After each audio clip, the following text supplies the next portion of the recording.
Paita ba aning kinabuhi balik-balik na lang maning ato ang mga problema. Wala nakabalo sa magkuha og kusog, naghandom kanunay nga ang tanan ampo kay madungog kay kapoy na. Asa magyutaw ng utlanan, tagduwa tulo na gani ang angalat angan sa hagdanan. Kay para lang nga maabot ko sa tumoy, pero naapa ko subos halos wala na ko'y umoy nga mo padayon. Ang butog kaya pabaning at tubangon, maupa gani pag matawa na'y lami ibangon. Kay ang una nga musugat sa sayo sa kabuntagon ka nang wata masayod kung unsay una nga buhaton. Puryagaba ug di pa lang sala lami na kay mo pahuway sa kinabuhi. Kay wala na kaangay dali ra kayo iingon kining tanan, kay daw sawaay ug kambyo tag sitwasyon makaingog ug kag giatay.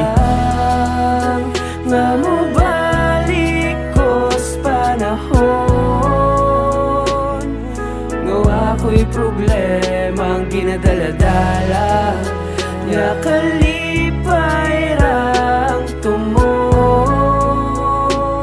Galibog ko kung sa klaseng sitwasyon na nanako. Ubitaw di lang ako ang naibugat nga gidala, pero sa akong sitwasyon ambot ba og kakaya ka. Hurot-hurot ang kusog taod-taod pud mamalikas, kay niabot sa punto nga utangan na sa Gcash. Pastilapan murag wala naman tay dag-anan, naabay pa maagi nga ako ning malatangan. Ang kalisod kay gikapoy na ko sa sigig paning palad, galibog na kung unsa gyud ning kuri sa akong palad. Kay malipay lang gamay pulihan dayon ug guol, senaryo nga gabalik-balik hay nako makapuol. Oy motuo kay nagtuo nga kanunay tadaog, walay nasayod kung kapila ta maumod sa salo. Halos wala gani tulog kay dagang gihuna-huna kung kanus ang makahawa sa sitwasyong makasawa. Naglibog ko kung nakuha pa ba ni nga ipadayon, utalikda na lang ni kisa sa akong atubangon.